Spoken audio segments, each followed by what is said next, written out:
Hi guys, Rick from Tone Zone. I'm here today with Foz, Wicked Stone, and we're going to talk about his guitar setup for that album launch party here at the Courthouse. Tell you what amp I'm using. I would love you to tell me what amp you're using, yeah. Right. Can I take this? I'll hold that. Yeah. Thanks. Have a look. Right, this isn't my amp, just to start. Obviously you can see from over there, I'm using an MG Series 100 HDFX. Normally, I'd be using a Laney Ironheart, but it's blown up, and it's in the boot of my car. And before that, I had a Marshall. That blew up. So my luck with amps isn't very good, if I'm honest with you. So I'm using a Marshall tonight again. It's the MG Series. Self-explanatory, really. It's a bit gold and black, and it's loud, and it makes a bit of distortion, so you can't really grumble. Going through that, I've got a 2x12 Marshall cab. Again, it's a 1936 lead. Beaut. I highly recommend the 212. Okay, well we've got a clean and a crunch setting. I definitely don't use clean because we're in a rock band and we haven't ventured into that side of it yet, so we're not using clean. I've gone full on gain because we've got a bit of metal, we've got a bit of gain, we've got a bit of hard rock is our sound. Which, by the way, Wicked Stone, definitely check us out. The album is out tonight, so if you're watching this in the future, the album is out now. So that's that done. My settings are pretty straightforward. On this amp, I'm going to go for I've got a different setting. So my gain is about, they don't go to 11. Definitely. And I know you're probably expecting that in this video. This only goes to about 10. So I've got about 6 on my gain at the minute. Bass on full, because it sounds, are we swearing on this? Of course we are. It sounds fucking awful if it's not turned up. Mid, I've gone about 8. Right, Amos? Treble, I've turned that down, because if I turn that up, it sounds like a bag of shit as well. The contour, I'm not actually sure what that does, if I'm honest, so I've just left that on about 3 or 4.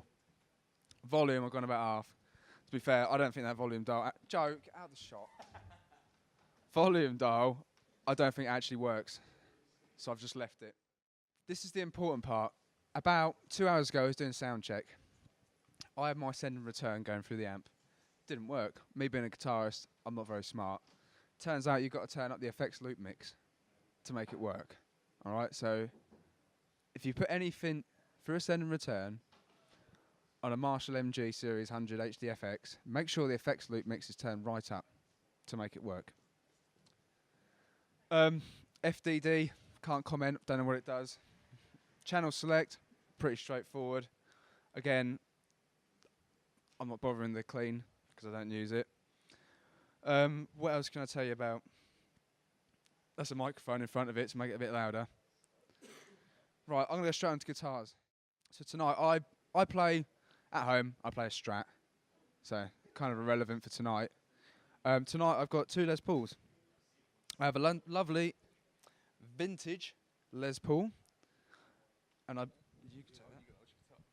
bought this lovely vintage Les Paul, which I traded for a Telecaster for this. And it's great. The only problem, I don't really use it too much. I'll explain in a minute. It's because of the pickups. Usually, in my other Les Paul, I've got the Slash Alnico 2 pickups, which I think are beautiful. So these haven't got it yet, so this sort of stays at the side looking quite pretty, in my opinion. So why have you brought it out tonight then? Oh, in case the other guitar fucks up. That's fair enough. Yeah, that's a vintage. I think it looks pretty. I think it looks pretty. And I got it from Anthony Flischer. It's a guitar shop in Folkestone. Highly recommend. Lovely bloke. And this is, I haven't named the guitars yet. Maybe that's something we should do. Crowd vote tonight. You want a crowd vote? Crowd vote. Well, we haven't got a crowd, but we can do it later, yeah. If I remember. So here we go. This is actually one my uncle gave me. Again, irrelevant to anyone watching it, unless they have a rich uncle. He gave me this. He bought this in America. And it's an Epiphone Les Paul again. Studio special. Don't know.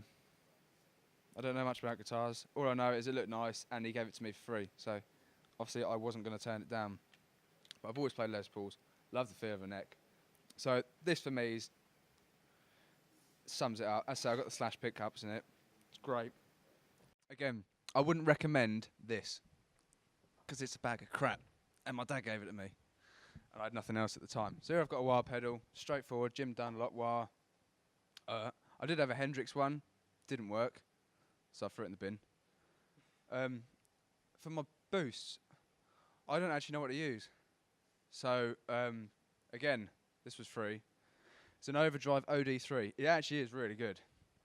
And I remember using it for a Fender head once, on clean, with that on, and it got a very Mark Knopfler sound. Sounded very nice. So for this band, it's absolutely shit. So, but it makes the guitar sound a bit louder. Next to it, tuner, chromatic tuner. Everyone needs to tune a guitar. It tunes stuff, so that means it works at the moment. Again, I've not done this setup before. For my guitar, for my input, I run the wah and the tuner through the input. Again, if that's right, don't know. And then any pedals I run through the effects loop. Again, make sure the effects loop mix is turned up to make it work. Because otherwise it won't work. The pedal board, don't know what it's called. It looked kind of good, and it means I can carry stuff, and everything's Velcroed down, which is always a bit of a bony arse if you don't want to put pedals on the board every time. I usually use the Darios, okay? We've now gone a whole step down, so we've dropped C, gone a whole step down. Everything gets a bit flimsy. I've always used 10s, even on a standard tuning, always used 10s. Started off with, I think everyone starts off with Slinkies, don't they? Ernie Ball Slinkies? Yeah. God, I don't know why. Yeah, there you go. So I did that. Then I went to Rotos. They were really good. So great strings. But I actually, now, recently, I don't know why, I've just started using Didarios. Actually, for when we recorded with Oz Craggs in the studio, we used strings. They're called Tight Fit DRs, I think. And there was a Jeff Healey sort of hybrid mix. It was a heavy bottom gauge. I think there were 10s on the top as well. So that was really nice. But I'm not rich, so I can't buy them every time. So anyway, that was that. No, that's what I was going to show you. So on this, I went for a bit of an experiment this time. So now, recently, I've been using Didarios, 10s to 54s. I wanted to mix it up a bit. Obviously, we had a gig coming up. So I thought, right, I want to get something a bit stronger. I found these strings. Is that in the shop? It is. Yeah? So I found them. I bought one pack of them. And did that say 11s on it? I think they did. 11s to 56s. Recommended for D tuning. Bollocks. Sounds great with C tuning. Not ripping off Didario or anything, but they can do everything. So I bought one pack of them, and I bought 3 sets of the other ones, which I'd normally use. I didn't gamble putting it on my main guitar because I didn't know if I was going to like him. So I put them on backup guitar. Turns out I really like him. So they're now on the guitar that I'm not using. And I've got stuck with the other ones. So in future, I will be using 11s to 56s. Great strings. Didario, brilliant. I need a sponsorship, so please watch this. So Didario's all the way for me now. I also tried those sort of titanium sort of coated ones. Do you remember them? Yeah. Great. But they was like 12 quid a time. And I used to play with a 10 pence piece. Because the picks I wanted to get real. I love hitting a guitar. You got to play it properly, haven't you? If you're in a rock band, even if right, yeah. So it turns out that was getting expensive because I break the strings a lot, and I'd always lose a 10p. So I was getting poor at every gig. So I don't recommend that unless you're Brian May and you play with a sixpence. So, but yeah. So now, sort of diverting from the string subject, I'm now using. Let's find a clean one. I've got Jim Dunlops, and actually, because I'm a big fan, I've got some Joe Bonamassa plectrums, and again, I don't know what width, millimeter, strength they are, but they're good, and they're jazz plectrums. So they're really accurate, good for alternate picking, probably quite good for shredding if you're good at it. I'm not, so I don't do it. Bass. Yeah, tell me about your bass. Obviously, it's a Fender Precision. It's beautiful. She is my baby. And we had discussed it needs to be named. It needs to be named. But obviously, nice maple neck. And she's loaded with some Wilkinsons, which I actually bought when I bought it second hand. So it's they came with it. So ideally, I'd like some EMGs in there. But yeah, she's my baby. There's no other bass I'd really like to play. I've tried a few others out because initially I started as a guitarist. So turning over to bass, Precision is just so easy to play. The neck Neck is shape just does it all for me. So makes life easy. makes life easy. Obviously, I put some 125s on there. I use actually 5 set, like 5 set, as in like a 5-string bass. Yeah. Then I just leave the bottom end off, the top end off one. So as we're down tuned to drop C, that's the beast. That's the beastly bottom end. The Sans amp, which usually I will blend it all the way and just pretty much use the pedal. The amp is purely just for hearing myself on stage most of the time. I have literally just played through the Sans amp before and it just comes straight through the monitors and I can just hear myself that way. But I got outvoted actually. Everyone wanted me to use the big rig tonight, so hired this off my man at the studio, the SVT 350. It's a beast. What can I say? What can you say about it? It's a bit of a classic, isn't it? Really. It's a man, Trevor, where we rehearse. He hires out gear as well, so. Yeah, that's pretty much my. Yeah. I mean, as far as settings go, it changes from gig to gig. So, I've had a bit of a problem because usually I would go into the effects and return with the pedal, but that wasn't working with a wireless system for some reason. So we've gone in. So it's just a case of I have to EQ it a little bit on the amp as well, just to get a decent sound out of it for tonight. But you switch up dependent on venue and stuff. Yeah, most of the time. Yeah. Obviously, we're playing a lot. When we rehearse, obviously, the room's not even the size of this stage, so, and obviously tonight you've got to fill out this 200 people venue. Yeah, exactly. So, as far as EQing goes, it always changes for me. Really, changes day to day, gig to gig. So what strings do you actually have on this? What make? The Ernie Balls. I can't remember the Slinkies or the Super Slinkies, but they're the 125 gauge. But like I said, they're the 5-string pack, but I just put the 4 on. So, met Ryan today. Man shows up in some Adamant-esque jacket. It's fucking beautiful. Like a fucking mess. Oh, sorry, am I allowed to swear or not on this? Yeah, okay. Yeah. So, yeah, you want to know about my rig and what it is? I want to know about your rig and what it is. About my rig, baby.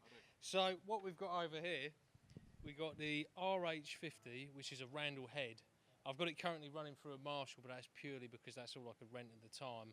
There's literally no difference to me. If I'm honest, if I had the perfect lineup for what I'm doing, I'd probably have an Ibanez cab because I've always loved them. They just have a real crisp, strong sound to them. They're nice and sturdy as well.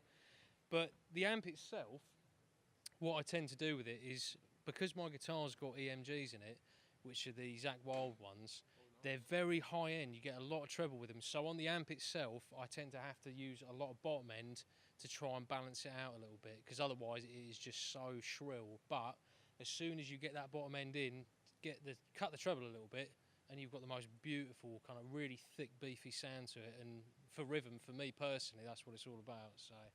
So what about your pedal setup down here? Pedals, I keep it pretty simple, to be honest. I've got a noise suppressor because my guitar tends to scream like a bitch, and then literally just a tuner. They're both Boss, because they're hard working, they're going to get used a lot, so you've got to spend money on it. So yeah, exactly. Boss hard work, the hard wearing pedals. Exactly. And then I mean, in reality, we're here for this. The beast. We're here for this. The Michael Kelly. Do you know? Do you mind? No, of course. Yeah, touch it, man.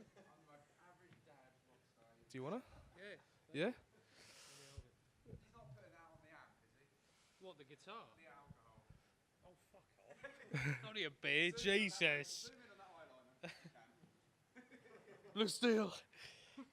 So yeah, this is a Michael Kelly, which years ago I did a gig in Manchester with another band, and I had a 3/4 size PV Raptor with Seymour Duncan single coil pickups in it. It sounded immense, but for some reason I was quite drunk at the time. I decided to smash my guitar to complete pieces, and I always had in mind that I could see this guitar in my head. And I went to Canterbury one day, went in one of the music shops, and I just saw it hanging, like literally at the front of the rack. I was like, that's the fucking guitar. Played on it, and for my fingers, I've got short, stubby fingers, and it's got quite a narrow neck, and it's just, for rhythms and everything else, it's beautiful to play. So I've got the Zakk Wylde EMGs in it, and then string-wise, I've gone back to, I'm using Ernie Balls, and the thickest is a 72, but I've been dabbling with going thicker possibly, but I'm tuned into drop C. So it tends to, if you have a thicker string for it, it keeps that resonance, it doesn't go out of tune as much. And I find with this, I could literally leave this for like 2 weeks, it'll still be perfectly in tune. So strictly due to the thickness of the strings, it just has that tension on it. Yeah, As a bass player, I understand. I get Oh, that. yeah. I get that. I get that. So that's your rundown for tonight. Yeah, man. Yeah? That's what I'm using. So Nervous? not really. I probably should be, to be honest. But I'm just ready to have a bit of a laugh. I'm ready to have a laugh. It's gonna be a good night. It's gonna be a good night. Thank you for being here, man. No worries, man.